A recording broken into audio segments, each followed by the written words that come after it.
Okay, look, thanks to everyone. And Walter, thank you. I know actually Walter's actually giving up his golf day. It's his regular golf day. So thanks, Walter.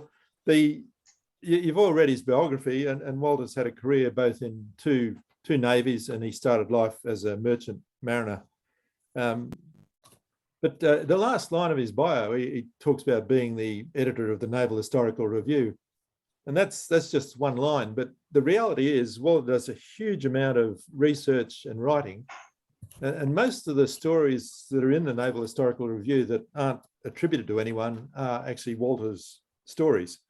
He's a prolific researcher, and I'm always amazed at where he finds facts and information to go in those stories. His actual area of real interest, as I see it, is the Southwest Pacific, sort of from Timor to Bougainville and the Solomons. And I suppose it's no surprise that this story comes out of that area.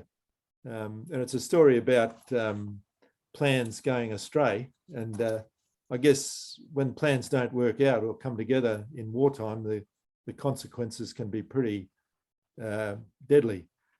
So this is a story Walter came across and has researched in the last year or so. So I'm sure it's going to be interesting. So Walter, over to you. This is a story about the rescue of 33 Australian servicemen stranded in Timor after the Japanese had captured the island in February 42. They were pursued for 2 months by a relentless enemy, but they escaped, sensibly taking with them a portable radio into the virtually unknown wilds of the island's north coast. Here they found temporary refuge with the aid of local people whose own lives were put in peril by sheltering the fugitives. As the majority of these men were from the RAF, they were hopeful an aircraft would rescue them. But then the Japanese destroyed the flying boat based at Buru. The sole naval member of this group knew American submarines patrolling from Fremantle pass close to the island. With their radio batteries all but dead, a plan was hatched for a submarine rescue. And this is the story of that dramatic event. In setting the scenes, we briefly discuss why Australia was involved in the defense of Dutch colonial Timor and how American submarines came to be based at far distant Fremantle. Now we're going to learn something about submarines, or all I know about submarines, which is not very much. I like some of these pictures which take us back in time. The British Empire was nearly brought to its knees in 1917 through losses inflicted, the blockade of its ports starving the country of vital supplies. Exhausted, with both Britain and Germany morally, physically, and economically bankrupt, an armistice was agreed with the German Grand Fleet surrendering at Scapa Flow. But the remaining submarine force of 176, yes, 176 vessels, made their way to Harwich, just over the channel. The victors, France, Britain, Italy, and Japan, and the United States, shared the spoils, taking operational boats back to their homelands, where they were carefully studied and taken apart.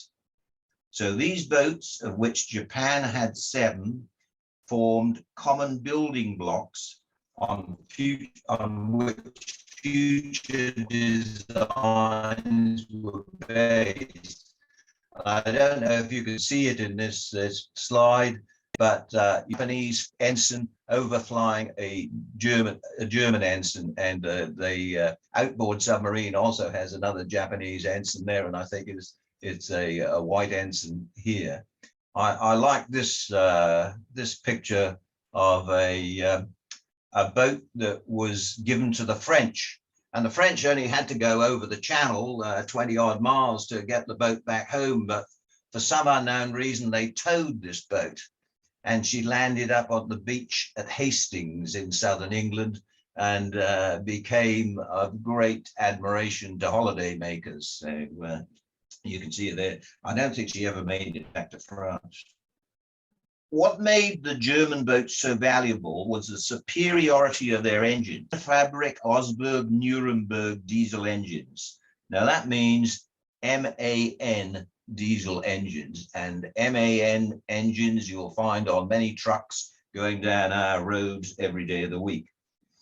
The British Vickers Admiralty diesels were bulkier and had poorer power-to-weight ratios, limiting their speed and endurance. The American ocean-going submarines were powered by diesels developed by the Electric Boat Company, ELCO, but they were provided under license from MAN. Now, I couldn't find a decent picture of an I-class submarine, so you'll have to manage with this model kit picture, but it's a good picture. In the Pacific at the start of the Second World War, submarine forces of the major protagonists were evenly matched. Japan had the most advanced boats with 63 ocean-going submarines. Their big I class were maids of all work marines. They laid mines, attacked merchant shipping, conducted shore bombardments, and carried out surveillance. Later in the war, many had their armaments stripped, becoming supply vessels to stranded garrisons.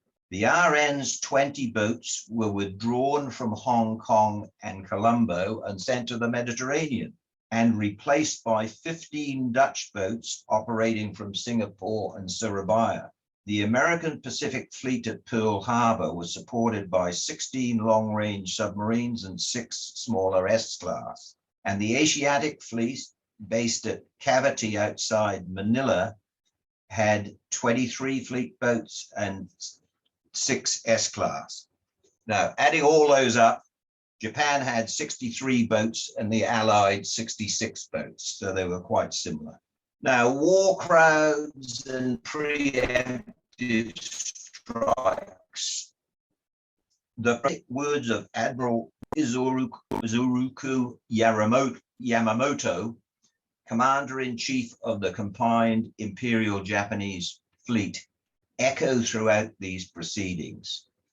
And he told the Japanese Prime Minister, in the first 6 to 12 months of the war with the United States and Great Britain, I will run wild and win victory after victory.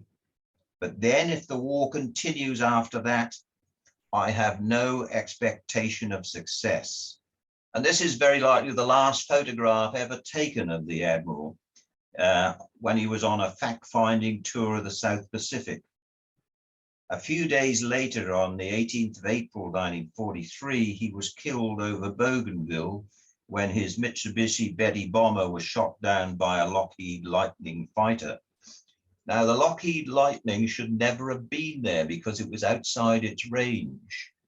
But the Americans cunningly fitted drop tanks and increased the range of their aircraft, so it was able to pounce on the Admiral's aircraft, and he was lost. Great loss of morale to the Japanese. The Japanese strikes against Hawaii and the Philippines has its history dating back to actually 1898, when the United States annexed independent Hawaii, and then after the Spanish-American War gained control of the Philippines. This was close to home for Japan, which had included Taiwan as part of its empire. As tensions rose on the 1st of August 1941, America embargoed oil exports, which accounted for 80% of Japan's oil supplies. Prior to the outbreak of hostilities, a Japanese strike force headed south to defeat the American forces based in the Philippines, and a larger force headed east to neutralize the US Pacific Fleet at Hawaii. On Sunday, the 7th of December, 1941, Japanese carrier aircraft attacked Pearl Harbor. with devastating results. 16 major warships were sunk or seriously damaged, and 188 aircraft destroyed. However, the Pacific Fleet's 3 aircraft carriers escaped as they were not in port, and the submarine base and its craft were not bombed. Only 3 hours after Pearl Harbor, aircraft from Formosa attacked Hong Kong.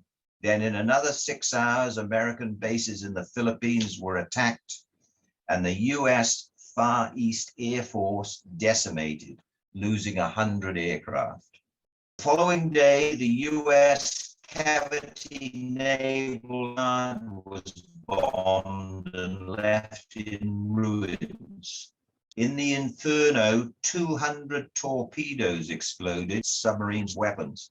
The Asiatic fleet of 40 surface ships lost half of these, and the remainder withdrew to the Netherlands East Indies, including the flagship USS Houston and the aged seaplane tender USS Langley, and most of the submarines. One of the escaping submarines was USS Searaven, more of which we will hear later.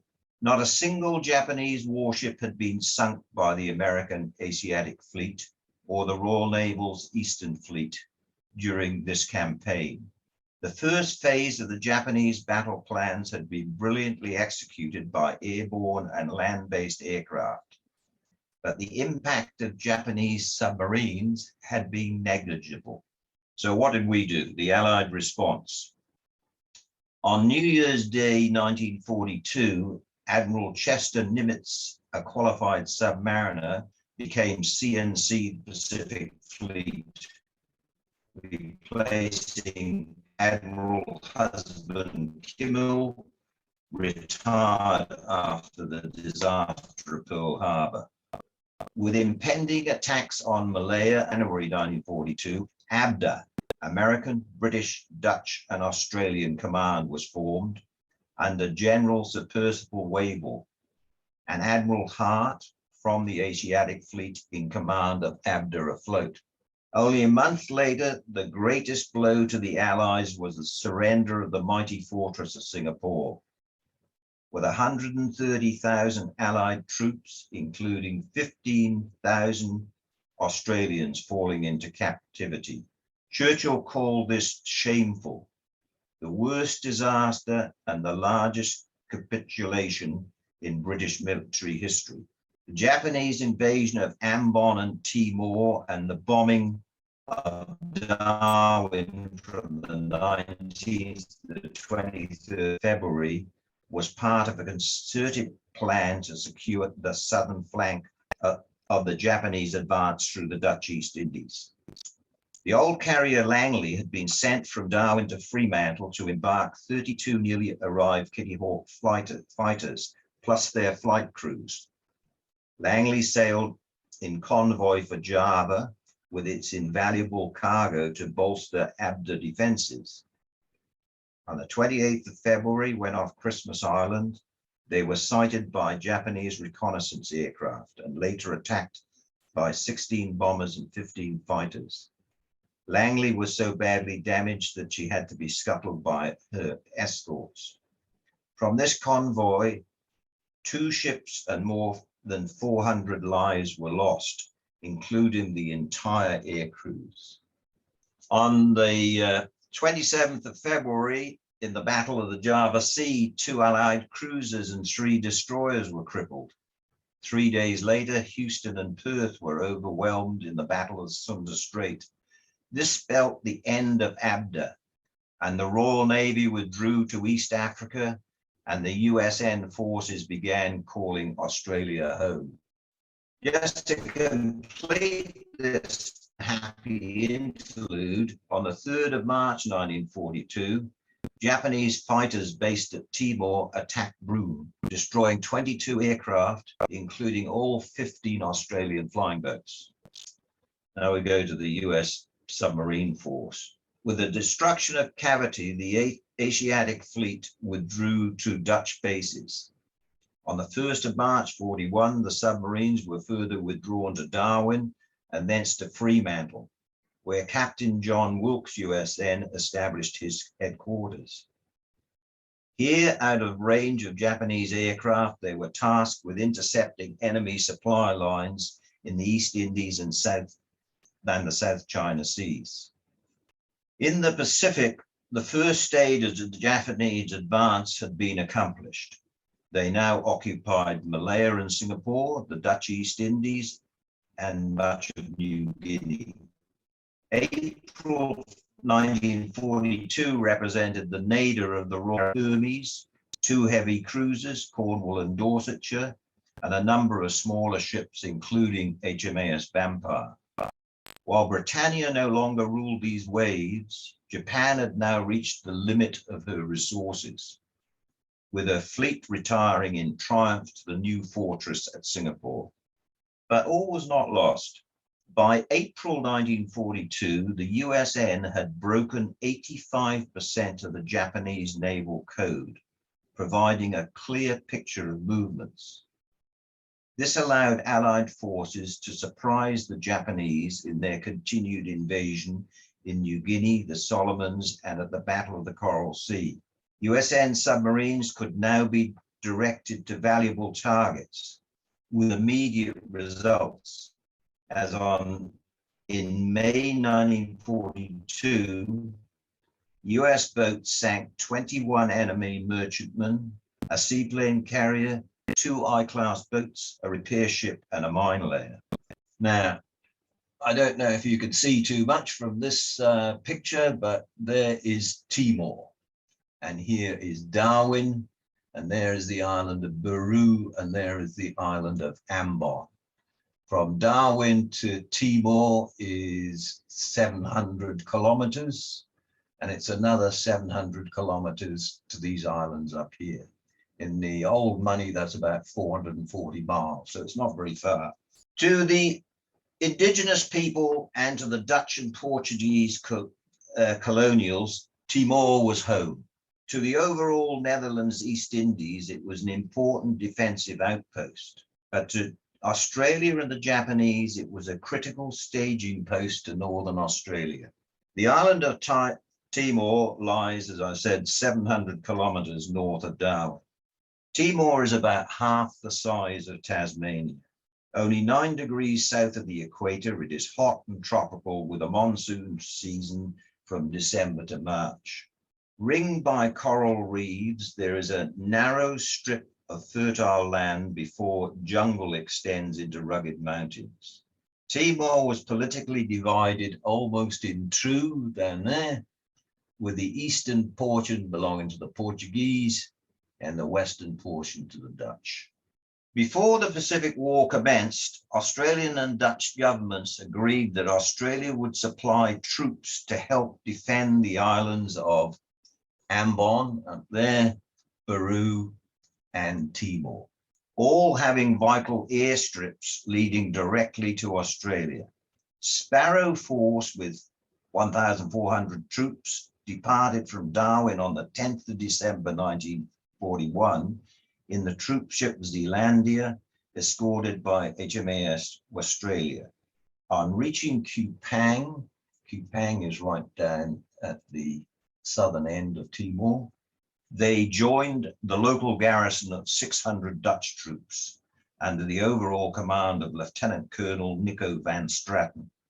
A few days later, on the 14th of December, Gull Force with 1,130 troops left in 3 Dutch merchantmen from Darwin, escorted by HMAS Adelaide and Ballarat, and they reinforced 2,500 Dutch troops here at Ambon. Since the days of Dampier and Bligh and Flinders, Kupang has been known to early explorers as a center for the fragrant sandalwood and treepang. Kupang was a small but pleasant sleepy town situated at the head of a fine but shallow harbor. With the arrival of Sparrow Force, it took on a new leaf of life, with cafes, restaurants, and brothels springing up overnight. Sparrow Force was involved in the defense of Penfewy Airfield on the outskirts of the town. Now, after dark on the 15th of February, another convoy slipped out of Darwin, comprising 4 transports carrying the Australian 24th Pioneer Battalion and a battalion of the 148th United States Field Artillery Regiment.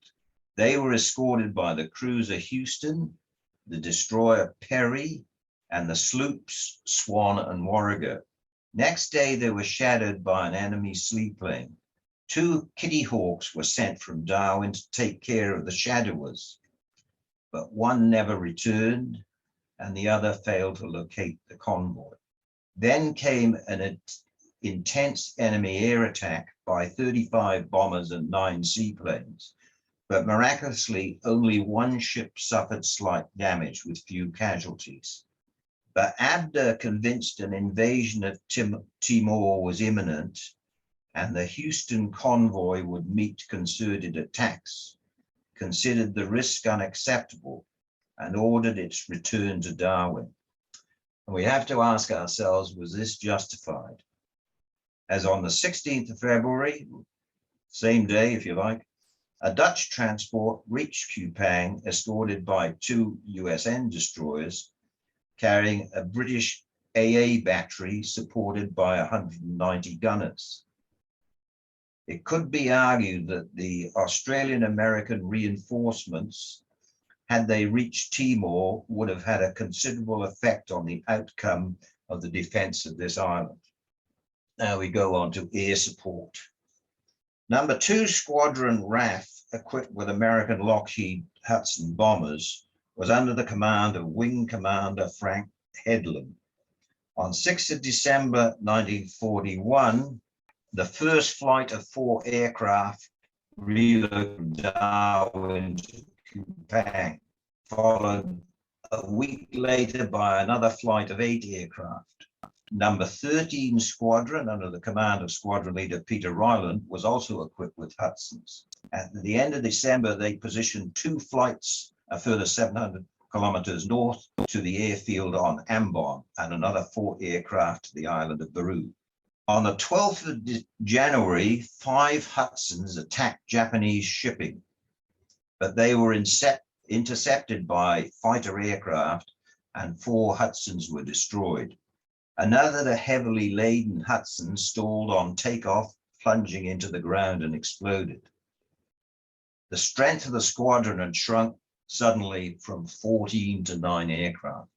The first Japanese air raids against Penfui occurred on the 26th of January when 7 Zeros strafed the base and 2 Dutch, 1 American and 1 British aircraft were destroyed. Again on the 30th of January, enemy fighters raided Penfui, destroying another Hudson. Off the coast, a QANTAS flying boat en route from Darwin to Kupang to evacuate women and children was shot down. As a precaution, the Hudsons were moved to an emergency strip 40 miles to the east of Kupang and camouflaged against the jungle backdrop. On 27th of January, to build up fuel supplies, the USS destroyer Perry offloaded a consignment of fuel drums. 16 seamen then swam with the drums lashed together to form a raft, but they were carried 5 miles up the coast by the current. After 2 weeks of intensive labor by a raft shore party cutting a path through swamps and jungle, the fuel was eventually delivered. Meanwhile, a Hudson, which had flown the shore party from Penfui, was destroyed on the ground. The Americans now tried to provide some fighter aircraft to help the desperate defense of Java. On the 11th of February, 9 new Kitty Hawks flew from Darwin to Java, guided by a Beechcraft. The fighters lost the Beechcraft in cloud and couldn't find their refueling stop in Penfui. As a result, all 9 crashed in Timor. With increased attacks, the base on Buru was evacuated. On the 14th of February, a Hudson taking off from Penfui was struck by lightning and crashed. On the 18th of February, following another air raid, there was a reconnaissance report that an enemy convoy was steering towards Timor. A decision was then made by ABDA to pull the RAF out of Timor. At dusk on the 18th of February, 6 Hudsons arrived to take the RAF support personnel to Darwin. A volunteer rearguard party of about 30 men was left behind to destroy equipment and airport facilities, lest these fall into enemy hands. 2 Hudsons were then sent to collect the rearguard party on the 20th of February. But the Japanese had already arrived, and these aircraft returned empty-handed. Now, this is one of our heroes. Early in the war, meteorological officers were required to assist in accurate weather forecasting and to improve the science of aircraft navigation. A recruitment campaign was instituted. Were given a crash course, condensing a 3-year degree into 6 months of intensive training before graduates became commissioned RAF officers. Science teachers filled most of these places on the initial course, including 20-year-old Bryan Rofe from South Australia. On the 17th of April, 1941, Flying Officer Rofe was posted to RAF Pearce in Western Australia, and in September to Darwin. On the morning of the 30th September, Bryan was part of a newly formed installations team, which took off in an ex-QANTAS Empire flying boat for Kupang. They arrived on one of the Southwest Pacific tropical islands without a care in the world. Initially with plentiful supplies of local produce, Dutch beer, and American cigarettes, not to mention a number of beautiful olive-skinned maidens. The installation team comprised those who in civilian life had been mechanics, carpenters, or technicians. Here they are vision with hundreds of locals involved in extending runways, building communication towers, accommodation barracks, installing generators and fuel supplies. This team had to ensure that all this was in place before the onset of the wet season, just 3 months away. Bryan Rofe, a mere Met officer, soon found his responsibilities growing as others appreciated his management skills. With no medic, but with increasing numbers going down with various tropical complaints, Bryan sought advice from Dr. Gabler, an old Eurasian medico who ran a hospice. The doctor taught him how to treat patients suffering from dysentery, dengue fever, and malaria. Working with the doctor, by the year's end, Bryan was basically conversing in the local language. In exchange, Bryan delivered medical supplies to the hospice. He received his promotion to flight lieutenant on New Year's Day 1942. Another man who features in this story, Bridge, a 31-year-old barrister, probationary sub-lieutenant RANVR on the 10th of January 1941. He did the usual short training course at Cerberus and was promoted lieutenant on the 24th of April 1941. He was posted to Navy office and then for intelligence duties to Kupang. He had little or no sea training or knowledge of naval operations when he arrived first at Batavia. First taking up an appointment with ABDA, then housed at Batavia before relocating to a luxury hotel complex near the Dutch administrative centre of Ambon. On the 28th of January 1942, Lieutenant Bridge found himself RAN liaison officer at Kupang. When the rush came to withdraw non-essential personnel from the island, somehow, I don't know how, he didn't have too much to do, I don't think, at that time. He missed the evacuation ship and resplendent in tropical white uniform, then joined up with the RAF rearguard, who were armed and in more warlike attire. Allen's white shoes did not last long, and after a few days he went barefoot. When a soldier later died, Allen was donated a pair of boots. His navy cap was soon discarded, and a more robust tin hat, which doubled as a water bowl. Allen Bridge had trouble fitting in with his new companions. However, from his previous duties, he knew USN submarines were transiting these waters on patrols between their new Fremantle base and the South China Sea. He initiated a life-saving option, suggesting they asked Darwin if an American submarine could make a rendezvous on the Timorese coast. While the team was at first not receptive, it eventually gained acceptance as their only hope of salvation. Allen Bridge's son, Campbell Bridge, says his father spoke little of his wartime experiences, but had written a letter which appeared in the magazine of his old school, St. Ignatius in Sydney. We were able to track this down, and the following summarizes the narrative. For some weeks before invasion, Japanese air visits taught us that the local insect swarms were not the only neighbors who could fly freely and bite hard. Then one evening, just after sunset, a normally peaceful time, the island was set astir by news of two large approaching convoys. After hurried consultation, all Allied troops were rushed to battle positions. Before midnight, the Japanese were detonating naval shells on our town.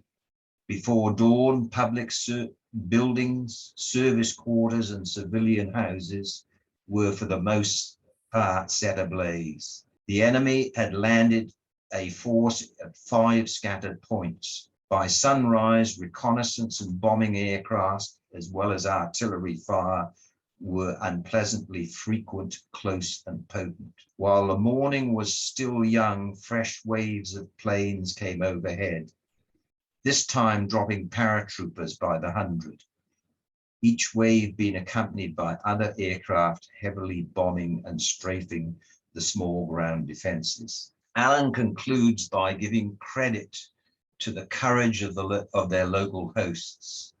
He found the Timorese were 100% anti-Japanese, noting they were helpful to the Australians and hated the Japanese, not the least because they ill-treated their women. Now we come on to the invasion. The invasion of Timor was directly associated with an overall offensive campaign in the bombing of Darwin in February 1942 and largely cleared the skies of Allied aircraft. The first shore bombardment of Kupang began in the early morning mists of the 20th of February and intensified as a Japanese cruiser joined with 3 destroyers in pounding the town and setting buildings alight. This was followed by strafing and bombing raids. Noticeably, the airfield was not bombed, being intended for Japanese use. After the bombardment, troops were offloaded from 9 transports to secure the town. With no Allied air or naval defenses, the landing was unopposed. 2 battalions of about 4,000 men with 5 small tanks came ashore. The Japanese Naval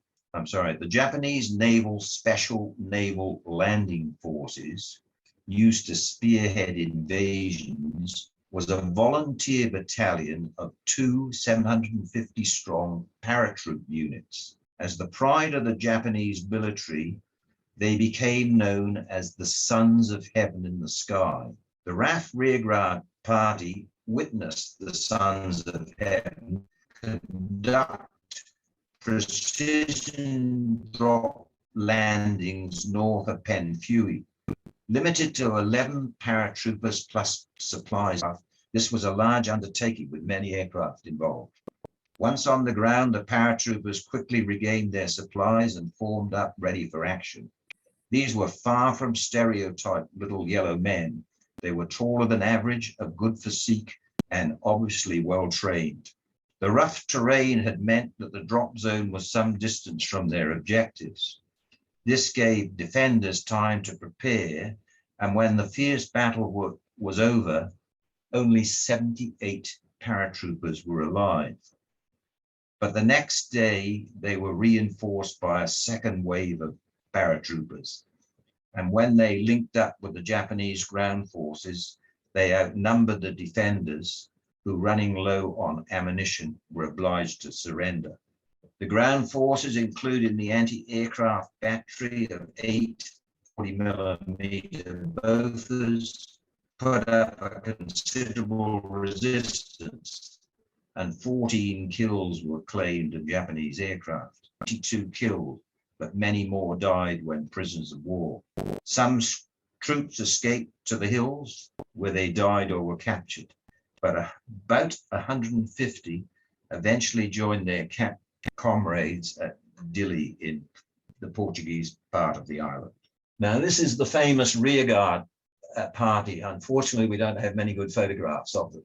Before leaving Timor, Wing Commander Headlam took a risky but wise decision when he appointed one of his younger officers, not from a service background, as leader of the Rearguard. While this was an onerous task involving life and death decisions, Bryan Rofe had demonstrated he was a sound and respected manager. Training with Dr. Gabler, the young officer also knew disease was endemic and the importance of keeping the group together for survivability so the fit could nurture the sick. The Rearguard party now had the choice of surrender or making for the coast, and with the aid of their radio, contact Darwin, calling for seaplane rescue. These were not hardened warriors taught to withstand the shock of battle, but ordinary men who a few months earlier had been local tribesmen. Importantly, for their survival, they had practical skills, were resourceful, and knew the value of improvisation. Being mostly from the RAF, they pinned their hopes on being rescued by an ex-QANTAS Empire flying boat, being the only ones big enough to carry out such a large party. When Japanese bombing of Buru destroyed the flying boats, this put pay to this option. They then suggested a Hudson might land on a beach, but this was unacceptable to the RAF. With the aid of locals, this Rearguard group slowly made their way up the north coast and evaded capture while being pursued by Japanese ground and air units. The loyalty of the Timorese cannot be praised highly enough in looking after the Australians, as without them survival would have been impossible. A far easier option for the Timorese would have been informing on the escapees and claiming a reward. The region was rugged with few tracks, and they had to proceed over mountains with freezing nighttime temperatures, hack through jungle, ford crocodile-infested rivers, steer clear of buffalo wallows, and the inevitable swarms of dawn and dusk mosquitoes. With their provisions soon exhausted, they had to rely on what they could secure from friendly natives or live off the land. The group suffered from multiple illnesses and 4 died.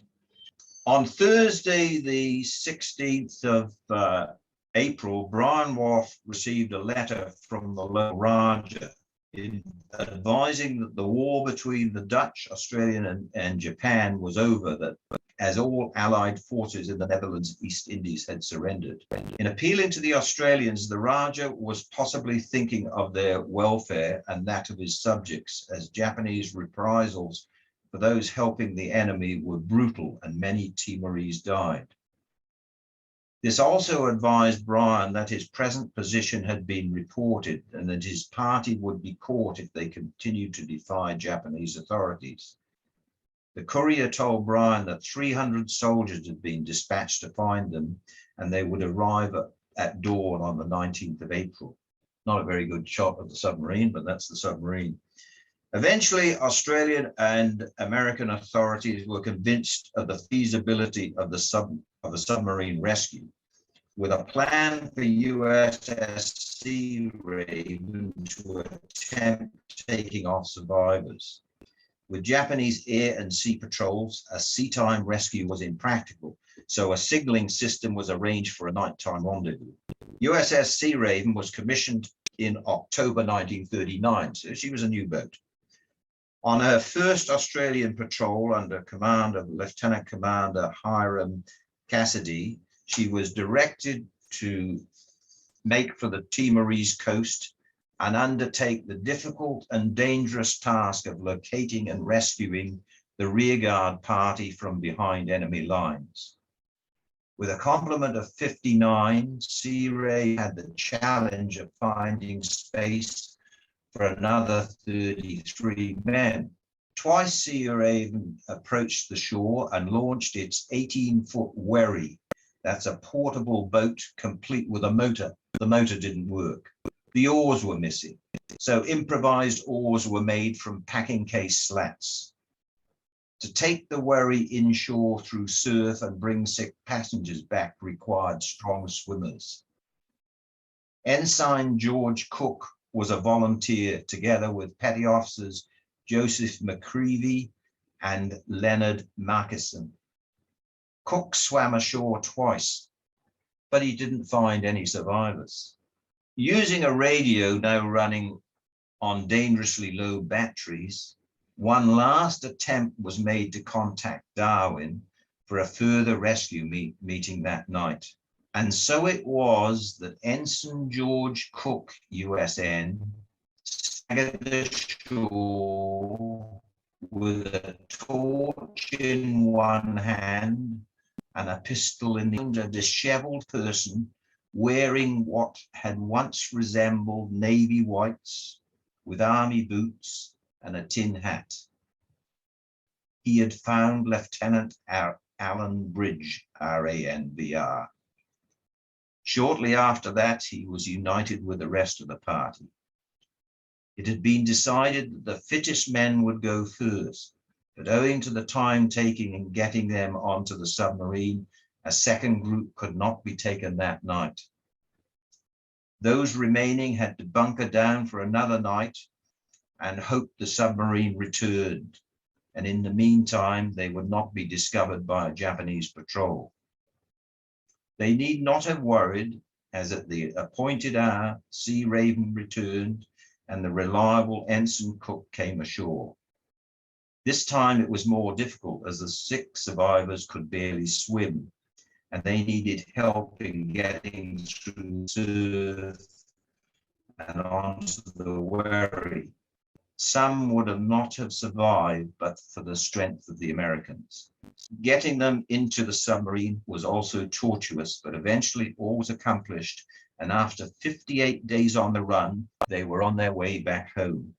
5 days later, an electrical fire broke out in Searaven's engine room, immobilizing the heavily loaded boat.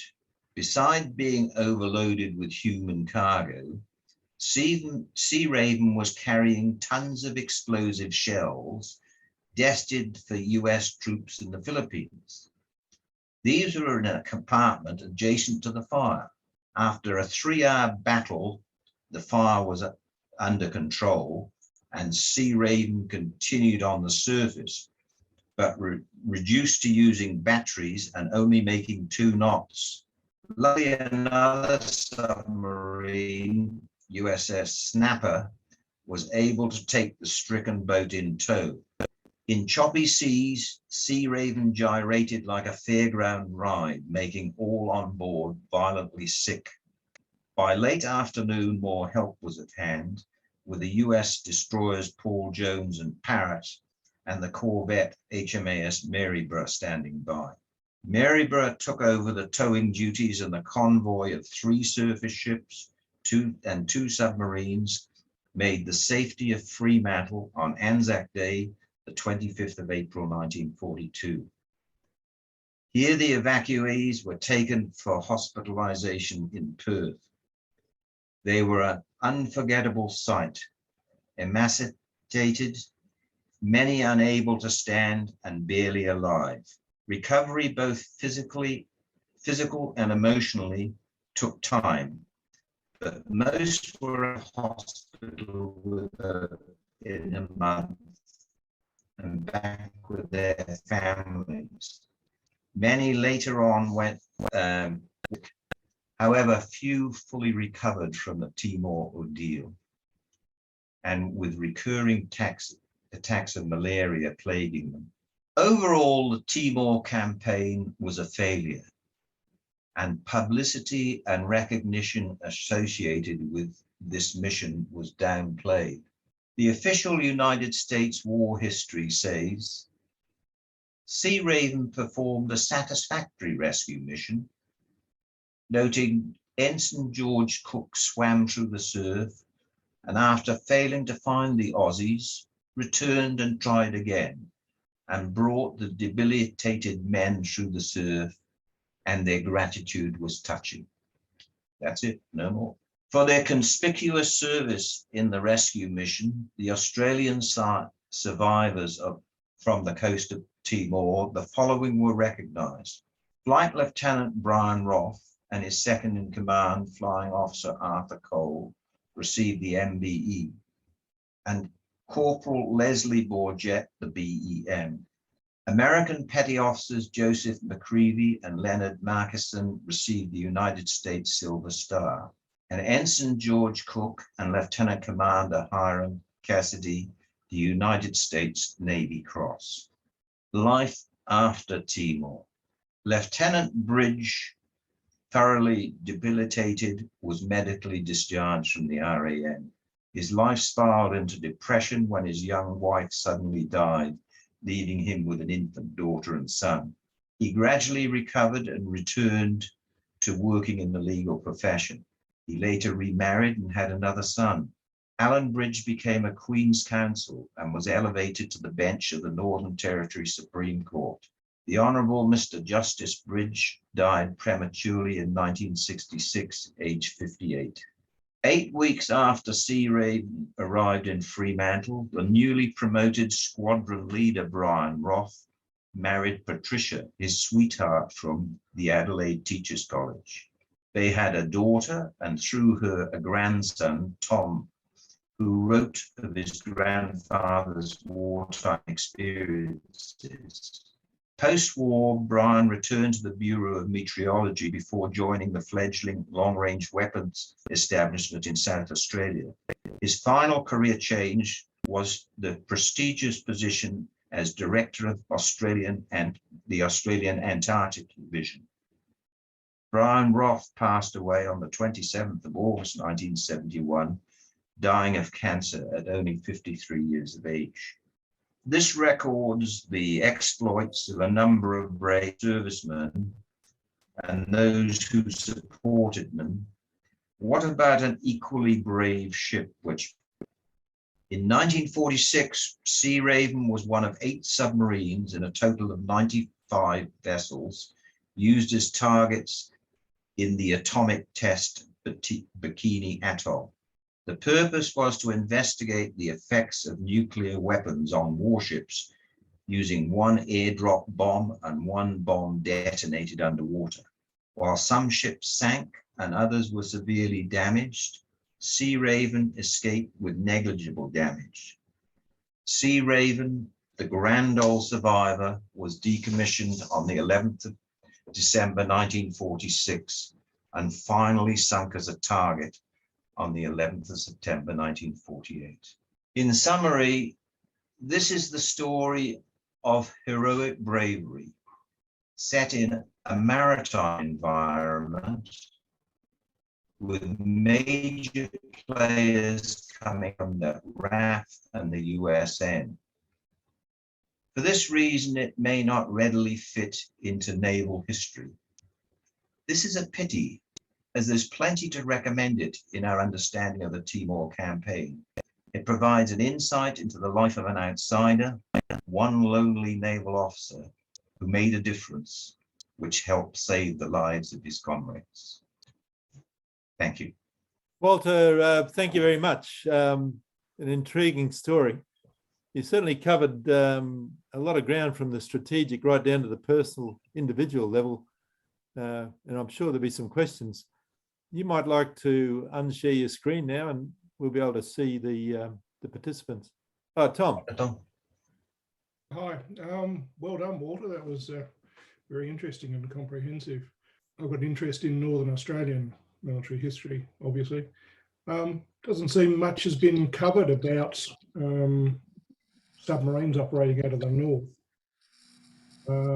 In the main, they seem to have operated generally out of the Perth area, and of course Brisbane.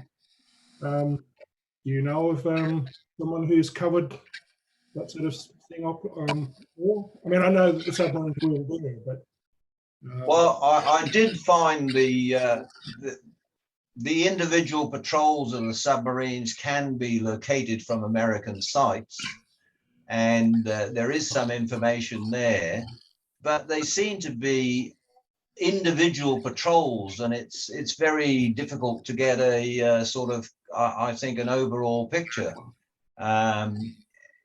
This story is not very well recorded at all, really, and to find the operational history is quite difficult, or I found it quite difficult anyway. thanks very much. It was good. Walter, I've got two questions. One was you spoke at length about the air support prior to the invasion, and really the loss of Allied aircraft seemed pretty high. Would you say that was indicative of other combat areas or other areas of operations? It seemed quite high to me. Well, I suppose we only had the aircraft that we had, and putting the Hudson bombers there they very likely weren't, unless they had some fighter aircraft with them, they were not the best aircraft for the job. That's for sure. You know, the attrition rate was terrible. But we didn't very likely have anything else, so we just had to go with what we had. Yeah. Actually, the other question related to the defenders, when again you're talking about the Sons of Heaven, the Japanese parachuters. What was the number of defenders in addition to the rearguard party? Well, I think we had about 2,000 defenders there, and there were about 4,000 Japanese. Any other questions of Walter? Yes, Walter, was the Truscott Air Base operational at what stage? I regret I can't tell you.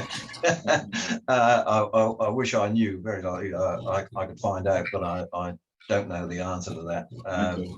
Yeah, because I think they were having such a bad time at that stage, where quite honestly everybody was heading as far away as they could. You know, the Brits basically took off completely, and the Americans, you know, though they stopped at Fremantle to start with, they went down to Albany.